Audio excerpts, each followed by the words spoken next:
what this leads us into then is actually the second part, which is the self-rejection. Like you kind of took that as a separate point, like you separated that from fear of rejection in general. And what do you feel the self-rejection, why do you think that is so important? And why do you think maybe so many of us struggle with that nowadays? And how maybe also some solutions around that, yeah. All right, super quick, before we dive into today's content, if you are looking to become a truly high-value man, if you want to become the best version of yourself as a man, the highest potential you can possibly reach in this human form, and you also want to have amazing relationships with other people, with women in particular, if you want to learn how to have thriving, healthy, passionate, deeply fulfilling relationships, then don't forget to subscribe below this video, hit the notification bell so that whenever we post a new video, you will directly be notified. And also like this content if you enjoy it, right? If this resonates with you. And then don't forget to leave a comment, anything that you find valuable, anything you want to share from your own personal experience, post it below the video, and I'll be sure to check it out and respond to you. And then lastly, we do have an exclusive Facebook group, which is also linked somewhere below this video. Go check it out, join the Facebook group. I'll be doing exclusive live calls on there where I'll be sharing some of the most transformational tools that have helped me on my journey, that have helped Leo on his journey, and obviously a lot more stuff that I'll be discovering that I'll be sharing with you only inside the Facebook group. So without further ado, enjoy, and I'll see you there. Peace. I think we kind of touched that a little bit when we talked in the first point about the fear of success, fear of getting things. Because to avoid that, you deliberately take a step of you rejecting yourself and preventing yourself to achieve certain things. So it's a bit of a different thing, but with the same content, with the same meaning. In terms of this self-rejection, it's almost like you will protect yourself by first thing doing the rejection that you are used to prior to the other person. That means either by when you see that the other person is going to reject you, you just eject, or by not even getting there, by not even going to that party, by not going to that date, by creating an excuse to not go to this coffee date. So this is all part of the same coin, which is about you and how you view yourself, how aware you are of yourself, how aware you are of your, let's say, common behaviors in relation to other people, relationships, whatever it is. But it's also related to this deep feeling of feeling uncomfortable with life, like this deep feeling of feeling not here. That there's something wrong that you need to change. There's something wrong that you need to deal with. And then until you can't fix that, you can't truly allow yourself to achieve the thing that you want or you desire. So I think that pretty much sums up the difference and why I wanted to point out this as a separate discussion. But how to avoid that? Actually, before you go into the avoidance, let me see if I hear you correctly and kind of sum it up again. And I want to make go on a few tangents about some of the stuff that you said. So if I heard you correctly, you were saying that the fear of success, or like the struggling with success, or fear of rejection or failure in general, all comes back to self-rejection. Like, this is what it's all about. Whether we don't succeed or whether we fail, it all comes back to we're sabotaging because we reject ourselves on some level, right? And there's this interesting concept in psychology, let's say it's called triangulation. And what that means is, as a child, when you notice that only certain behaviors are acceptable with your parents, then inevitably, because you rely on your parents as a child, what you have to do is you have to push that part away from yourself to then reestablish closeness with your parents or your primary caregivers, right? So eventually what happens is, before that person can even punish you, you start to punish yourself. It's kind of like you walk into a room, you know, and you're like super mad at that person. You just want to punch them in the face. And then you see that person in the room just punching themselves already in the face. And you're like, I guess the work is done, right? And that's kind of how we operate ourselves. We beat ourselves up before the other person can do that to avoid the punishment. And in the process, we're hurting ourselves and we're rejecting ourselves. And that's why it's so difficult to then go and be successful, because deep down we believe we deserve to be punished. We're not worthy of the success. I remember, and this is very personal, but I remember when I was younger, my brother and I, sometimes we would get into these massive fights, and then our parents would send us into our rooms.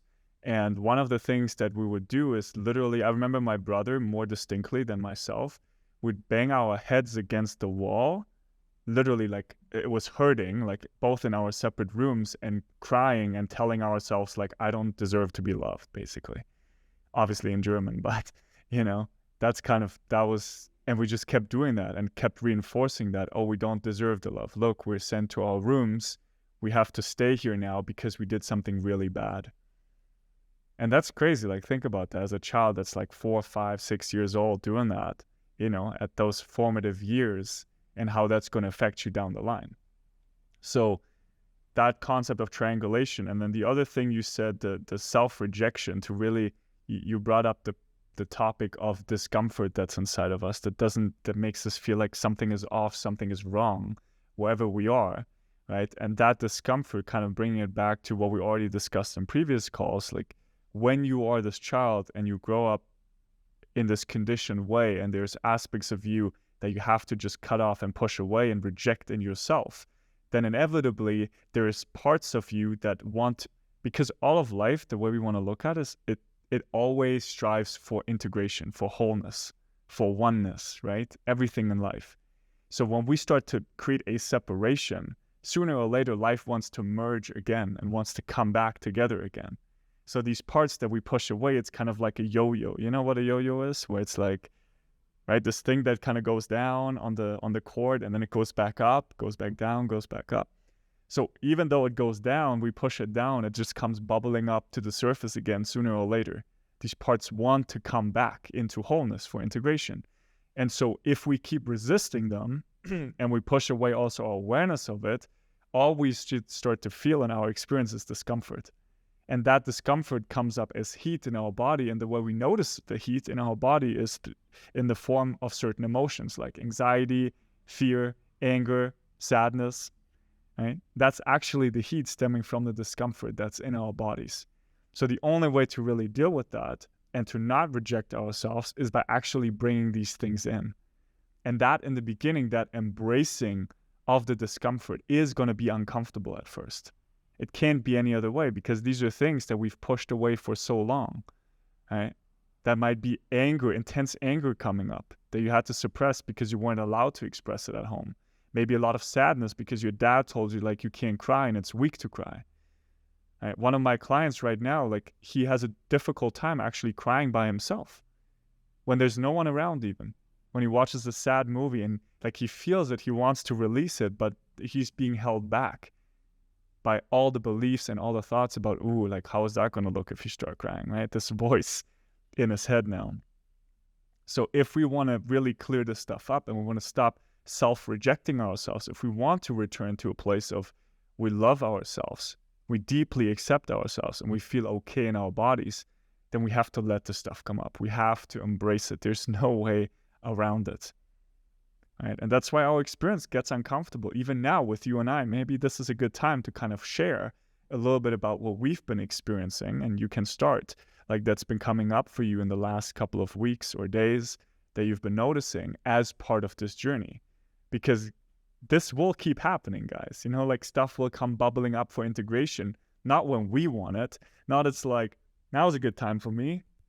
Stuff come up, please. No, it's like when we least expect it, but whenever it's required in the context of everything, all life forms, all of life. Right?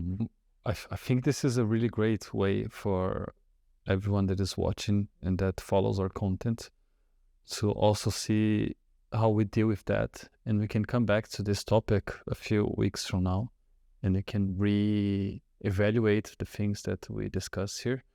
I don't want to, just a disclosure, I don't want to say the things with already a perspective of what I think it is or what I think is my conclusion on what I'm observing in my own awareness. So it opens up also for Martin to give his own view on it, or for us to re-access that in the future. Basically, there are two things that I'm seeing that are quite interesting, actually, into my experience in relationships, with women in general, since I became single again. One of that is that I'm just disinterested and everything kind of bores me. You know, when you start a new conversation with someone and you really want to meet that person, I just don't have that anymore. I just don't feel it, which is quite funny. So it's like, okay, I see that girl, she's attractive. I can go and start a conversation, but there's nothing that I want to know. That's how I feel. I'm not saying that that's the reality. That's how I feel in the moment. It's like, oh, okay. Start again with this whole, what do you do and shit like that, or whatever it is, or joke around, or make some funny things. But there's just like this, kind of like this feeling that's in the end is all going to be a waste of time of restarting this communication, which I don't have. For example, why I say with new people, because I've been meeting and girls that I met before to the places that I've been traveling, and with them, you know, I already know them. There's already a familiarity in terms of there always something that we built up to that previous moment. And with that, I have a great time. You know, I enjoy going to the States. I enjoy being around there. I enjoy knowing more about them, more like in a deeper sense. And this is something that I actually would experience back in the days when I started my journey, where I would put myself in this box of I'm the guy that likes deep conversation. And that is now times 10. Because if really it's a boring conversation, it doesn't matter if it's with colleagues, with someone that I'm interested in romantically, I'm just like, okay, I'm not interested in that. See you later, you know? So that's one thing. The second thing is that there is this feeling that I need to prove myself, not to prove myself, that I can't unprove myself the things that I already experienced. And that's also related to this self-rejection, which is kind of like, I know the things that I achieved in the past, the woman that I, what's the word for that, attracted, the girls that I dated, and, you know, and I see myself in this specific place, you know, like the ego is super valuable, super high. It's like in the top. And then everything that I do, like every battle that I get in now, let's say, if we use like a war structure, is like the king is going to battle. He might die. Why he's going to put himself into this position if he can die? So the king wouldn't do that. So it's kind of like in a similar sense where, okay, I know that I've been here, I've done this, and I don't want to put myself into perspective again. So it's again, the attach, kind of like, well, I'm giving also an explanation, but is this feeling of being attached to an identity that I don't want to put in risk of knowing it might be wrong, which is, I find it quite an interesting journey to be in, because at the same time that I see that I evolved in many things, there are many things that it feels get over with. So for example, this FOMO of going to a nightclub, oh, I need to score this or I need to do that. I don't feel it anymore. That's not something that I experience. Also, like, you know, the end of the party when there's like this so-so girl and she's talking to you and she's interested and you just know it, you know, there's a point where those things are just clear for you, know, okay, she wants me to kiss her, she wants me to bring her back to my dorm or whatever it is. And back in the days, I would do it just so in the next day I could feel like, okay, I scored, you know. And this is something that just doesn't play a role anymore in this kind of situation. But at the same time, this attachment to the identity, which I think comes back to the self-rejection part, this is really strong. And this is also preventing me from not from getting, but from just letting go and fully experience this, that is what I want, let's say, in the moment. So that's basically, what I'm dealing in the last few weeks. That's really interesting. And in what you were saying, the thing that came up is the sense of preservation, like this preservation mode that you're in, to not put yourself in a certain position where you might get either seriously hurt or you're wasting your time maybe with someone. And yeah, this reminds me of what I said earlier, like when we live in time, like the past and the future, and we're so transfixed by that we can't, like, we have this identity that we're attached to. It's like, oh, I'm this person, maybe I only date these types of girls, but we then can't see that everything that happens in life, it feels like it's happening to us, you know? Like we have to protect ourselves, we have to fight for something, like to get it, you know, this kind of mentality. And what we don't realize is we're in a fight with ourselves. That's the battle. We're battling ourselves, chasing our own tail this entire time. Right? So the stuff that's reflected outwardly, like we put it there. And the reason why we can't see it is because we still can't see the correlation between the cause, which was our actions, behaviors, thinking, etc., like in the past, and now the effects of that. So it's like so stretched out that we can't see, like, whatever's happening now, we created that, right?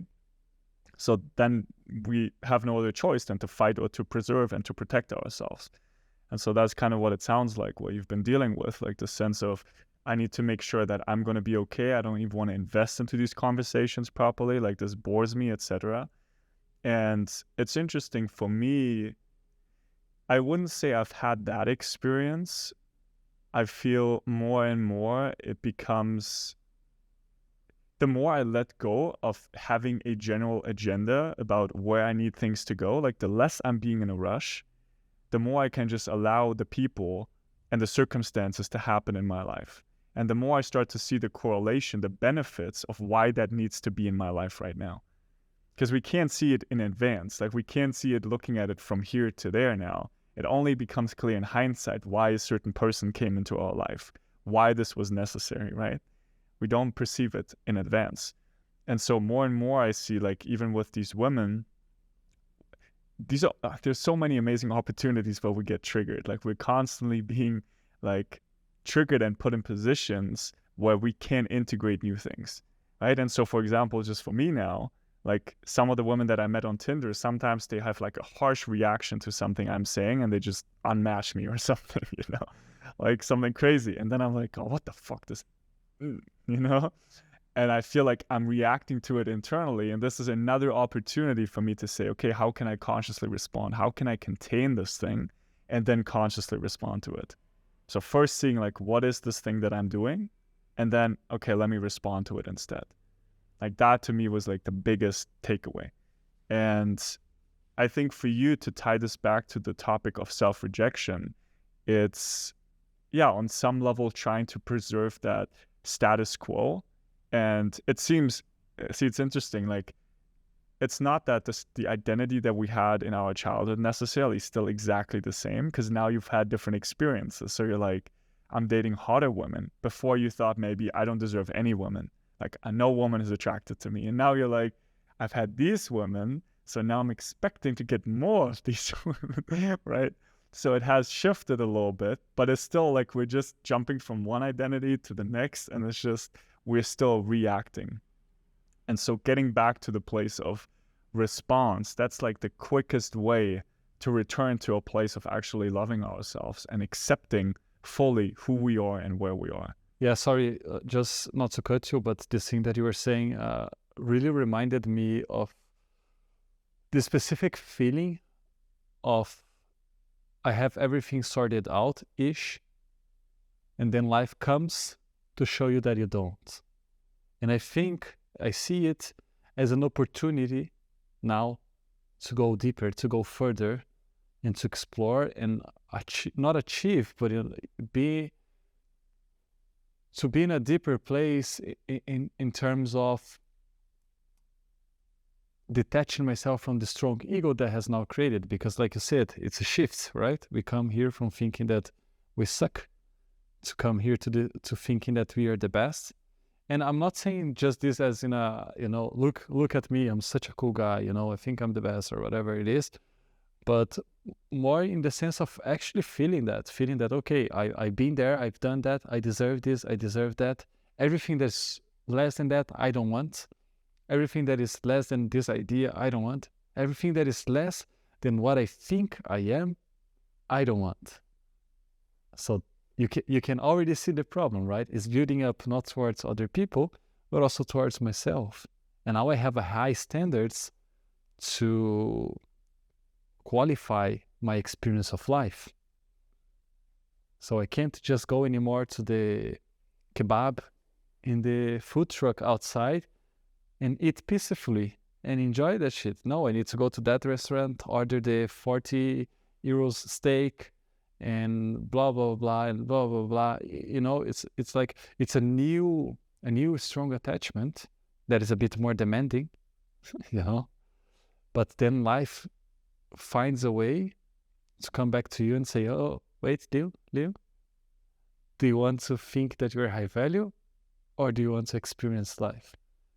Do you want to go back to this wonderness, this feeling of, fuck, man, what an amazing day, or what an amazing kebab, or what an amazing girl that I met, or whatever it is, So, like you said, life will give us the things that we need to work on in the moment. And that's what I'm having to do at the moment. It's like the more we start to, like every time we find a new, like we unlock this new level, and that's kind of like the way we can look at it maybe in this paradigm of reactivity, of just reacting. We're just still in the same paradigm, and we get like a little bit further here, a little bit here, and then it's like, now I'm dating only these super attractive women, so it's still like in the same bubble that you're in, and then life keeps coming back, and as soon as you grow the roots into the ground, and it's like, this is who I am, like, look how good I am, and it's like, cuts you like right there at the roots again, and you're like, shit, like things get shaky again. And it just keeps happening over and over, but at the same time, it's also necessary. This is kind of like how we learn the process, because the sense of identity of this having a self, being a separate self from everything else, is so strong that it keeps, and I talked about this with one of my teachers today. I had the first call with him today, and he was talking about like it tries to solidify again in a new place. So whatever is left of the identity that we have, even though we've moved into a different place, like instead of feeling, oh, I don't deserve any woman, I'm not attractive at all, now it's, oh, I deserve only the best types of women. Like that solidity keeps forming again in that new place. So it's like whatever is left, it just keeps forming again. It's like this chewing gum that just keeps like comes back, right? Like, and so that's why it's so difficult until we really get to a place of fully dissolving the discomfort that's actually there, those sensations that we're running away from, that we're resisting. Right? It's really the resistance to the discomfort. And eventually, I don't know if I mentioned this here before, I mentioned it definitely to someone, it's like the best place we can be is just down on our knees. Like in a place that is graceful, where we're humbled by life. Because even this new identity, it's so common for guys, especially for the nice guy, if they're finally getting the girls that they want, and then they feel like they're on top of the fucking world and they're the shit and stuff, and then life comes in, like beats them down again, right? Like that feeling of just staying down there humbly, gracefully, that will actually get you all the things that you want, even the women that you want. All this other stuff is still so reactive, and like it can't really it cannot create the permanent change that we're looking for. If it's actually responsive, you're taking care of yourself, you're really like figuring out and integrating the part that needs to be figured out, then you can actually go and meet those women from a totally different place, right? You can actually feel uncomfortable, and that's fine. And you can still meet those women and attract those women. And that's kind of been my experience, what I've been noticing more and more lately. In the beginning, my focus was very much on the external, like on the outward, like the world and the women, etc. And more am I realizing the discomfort inside of me that's bubbling up, that is asking for integration. And frankly, then the times where I feel most uncomfortable is by myself now. Usually, that's the most uncomfortable. And then when I'm with women, sometimes I'm on dates and I just sit there with the girl and like it just flows easily. And I'm like, okay, I'm going to kiss you now. I'm just going to tell her like that, and then I kiss her, right? And I feel how much easier it is just being like that with the woman. And the struggle was more with like, how can I stop resisting my own discomfort when I'm by myself so much? Like that was the main thing for me. But it all comes back to the same thing. It's the discomfort that's constantly pushing us to keep going. And it's the identity that we have, which ultimately has to be looked through and penetrated and seen as empty, right? And then we can really move to a totally different place. But until that happens, we always find new ways to solidify. Most of the things that we are bringing and what we want to discuss is the things that we truly think are the foundations of all this work to really get to the things that you desire. Like what you're saying, you're always going to encounter difficulties. You're always going to encounter things that will, try to humble you again, put yourself in the knees. But at the same time, when you have this foundation, you have everything that you need. So it's not like we are now desperate again. Oh my God, what the fuck, blah, blah, I'm going to buy the next thing that shows up. No. There's the awareness. There's the understanding of the problem. There's the dealing with the problem. And sometimes this dealing in our personal lives would be with another teacher or another person that will help us in this moment, that will help us see what we can't see. And those are now usually not related to dating, because most of that we got out of the way, let's say, in terms of, we don't need someone that is specialized into that like we are. And that's why we are bringing these topics to this dating realm, let's say. Where I was going on with this, basically just showing off, saying how great we are with dating.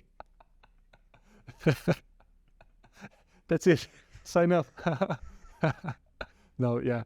So, but that's the thing, So the podcast is more like a sharing of knowledge, and it goes really mental, to be honest, in the end. And that's not something that we want you to get out of these things, like things for you to remember, notes for you to take. That's far from what we want, but that's the way we find to make sure that you at least know that there's something out there. So when we talk about awareness, you'll be like, oh, what the fuck, man, this guy's talking about awareness again.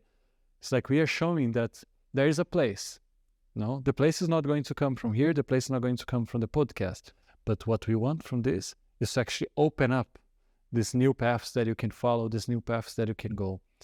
And why I think it might be interesting to kind of have this journey documented is that you can also see how those things play into our day-to-day life, because a lot of guys might be seeing this content and think, okay, who are you to say all of this shit? I'm just going to look at the other guy that just posted 35 infields talking to random girls and getting 5 numbers, and they seem more legit than what you were saying. So, it's just words, kind of like that. And I'm pretty sure that a lot of guys are still in this mindset of results, and the flashy things are the things that really work. So the guy that goes on date and eats a fucking onion, it's like, who even does that? But in their minds, it's like, oh, this guy is so out there that he must be the best. Yeah. And I think especially, sorry to cut you off, I think especially this, like, when we talk about dating and women and relationships, it's, well, most of us don't recognize this, the work is not done necessarily in front of the woman or in the relationship directly. It starts first with us. So what do we do outside of that, right? And that's why sometimes when I see people, like, it's interesting, sometimes my clients, they find me when they're in a moment of crisis and they're like, now I need to make a change, right? And I don't see it that way anymore. Like, my life is a constant unfolding of these things. Like, it never stops. It's not like, hey, look, I've reached a point, I'm great, and then like it goes great for a few months maybe, and then boom, I'm back at ground zero. Like, that doesn't happen. It's like a constant evolution of that. And I did record some of these things a while back where I wanted to document the journey, and I think it could be really cool, especially in moments where it's really fucking tough for us, because this is a journey, guys. Like, this might take you a couple of years, right, to actually integrate and really understand and let go of the resistance that you currently have. Like, because that's the thing that really gets in the way, our resistance, the tension we hold in our body. And all these efforts that we make, all these results that we're striving for, just adds another layer of resistance. It's just one reactive behavior to another, onto another, onto another. And it never creates real liberation. And so especially now, showing the parts like where it gets uncomfortable, but also showing you that, look, you're not alone in this. It's okay to feel that way. You should feel uncomfortable at first. That's a sign of you're moving in the right direction. All right? Yeah, I think this is super important that you mentioned. It's not like there is this perfect me, and then I achieve this, and now my life and everything's always perfect. Nothing wrong happens, or no new things, or no new dilemmas starts to popping up in our lives. I think this also comes with this idea of there is a perfect you, and is also related to the self-rejection part of, okay, I'm not good enough until I find this perfect me, and this will never happen. So we need to first eliminate this idea that there is a perfect you. And on top of that, this comes where Martin was saying, it's like we still deal with things that comes up to us. But, and this is the important part, the core of our experience in this planet is not the same anymore. In the way that, oh, I feel uncomfortable now, my life sucks, and I can only have a joyful and peaceful life when I solve this problem. This is another part, and this is the part where we are showing, no, there is a way where your presence and your sense of feeling okay is like continuous, and things will still come up, and you still have to do things. You still have to, what's the end of that? When you escape punches here and there, and fight for things that, it seems difficult. Even if it's that job, relationship, whatever it is, there's still many things to do in this life, right? It's not like you game over and it's finished, and now, you're the perfect thing, and you're just perfect, and you walk perfect, and you do everything perfect. No. But there's a sense of okayness. There's a sense of navigating life with this true feeling of, I'm not in the past, I'm not in the future, I'm here, and I'm dealing with the things as they come up.